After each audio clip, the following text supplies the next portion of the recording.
21 de septiembre, fiesta de San Mateo, apóstol y evangelista, escuchemos el Santo Evangelio según San Mateo. En aquel tiempo, Jesús vio a un hombre llamado Mateo, sentado a su mesa de recaudador de impuestos, y le dijo: «Sígueme». Él se levantó y lo siguió. Después, cuando estaba a la mesa en casa de Mateo, muchos publicanos y pecadores se sentaron también a comer con Jesús y sus discípulos. Viendo esto, los fariseos preguntaron a los discípulos: «¿Por qué su maestro come con publicanos y pecadores?». Jesús los oyó y les dijo: «No son los sanos los que necesitan de médico, sino los enfermos. Vayan pues y aprendan lo que significa: yo quiero misericordia y no sacrificios.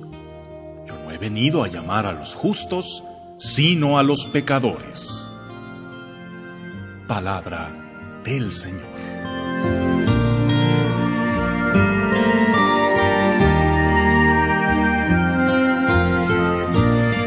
Dicen que genio y figura hasta la sepultura.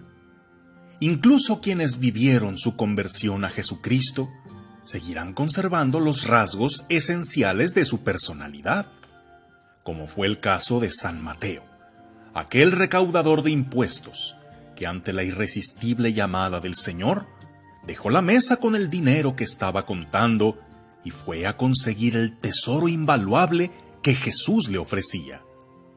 Pasó de ser un publicano a un apóstol de Cristo. Sin embargo, como buen contador que fue, siguió reflejando esa forma de ser en el Evangelio que nos dejó. Como a todo contador, a Mateo le gustaban los números, y en su Evangelio utiliza muchísimo el simbolismo de los números. Por ejemplo, el número 7, 7 peticiones del Padre Nuestro, perdonar 70 veces 7, las 7 partes de su Evangelio, multiplica 7 panes. Además, contrasta la deuda de 10,000 talentos con la de 100 denarios, la de 10 vírgenes, que son 5 sensatas y 5 necias. Hay 6 obras de misericordia, 12 apóstoles, al igual que son 12 las tribus de Israel. El que manejaba dinero se vale del dinero para explicar el misterio del reino, como la parábola de los talentos, la parábola del denario a los obreros, la del tesoro y de la perla, que hay que vender todo por conseguirlos. Y como todo aquel que cuenta dinero, lo primero que debe hacer es separar las monedas por denominaciones, acomodar las de 10, las de 5, las de a centavo. Pues Mateo, para escribir su Evangelio, se dio a la tarea de recopilar los hechos y enseñanzas de Jesús y agruparlas en 5 discursos: lo referente a la nueva ley en el Sermón de la Montaña, las parábolas del reino en el discurso parabólico, las instrucciones para la misión en el discurso apostólico, las indicaciones sobre la vida comunitaria en el discurso eclesiástico y todo lo referente al fin de los tiempos en el discurso escatológico. Por algo el Evangelio de Mateo fue el preferido de la Iglesia por mucho tiempo, por ser el más ordenado y esquemático. Como dicen también en el ambiente, cuentas claras. Un contador distingue entre personas físicas y personas morales. Así Mateo nos enseña que cuando haya que hacer nuestra declaración final, nos presentaremos como personas físicas, dando cuenta de nuestros propios actos.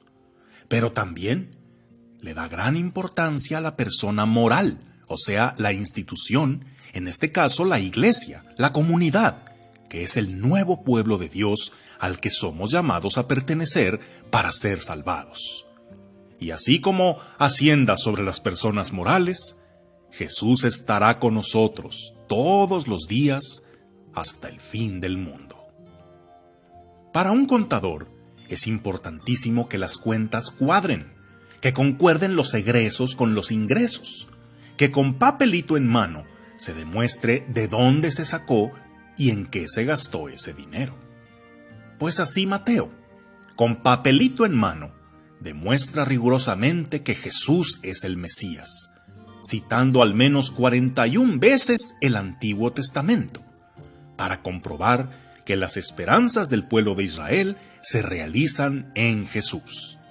Por ejemplo, demuestra que Jesús es descendiente de David, como se esperaba que fuera el Mesías, también que nació en Belén como el rey David, fue anunciado que nacería de una virgen, que sería adorado por todos los pueblos representados en los Reyes Magos, que así como Moisés fue perseguido por un tiránico faraón, ahora llamado Herodes, que lo quiso matar y luego mandó asesinar a niños inocentes, que también huyó a Egipto, de donde luego salió, para ser llamado el Hijo predilecto cruzando el río Jordán. Jesús duró 40 días en el desierto, como el pueblo de Israel duró 40 años en el Éxodo. Ahí también fue tentado como Jesús. Luego, Jesús con sus milagros empieza a cumplir las profecías de los tiempos mesiánicos, y en su transfiguración estará en medio de los dos grandes personajes de la historia de Israel, Moisés y Elías. En su evangelio todo cuadra, como que es obra de un contador. A un recaudador de impuestos siempre le debemos algo, y a Mateo le debemos las bienaventuranzas, el Padre Nuestro, las parábolas del reino, el juicio final y tantas cosas que han inspirado a millones a lo largo de la historia a seguir a Cristo. Estamos en deuda con Mateo, el cobrador que se convirtió en apóstol, y la única manera de pagarle es leer su evangelio para cautivarnos por el mismo Jesús que a él lo cautivó.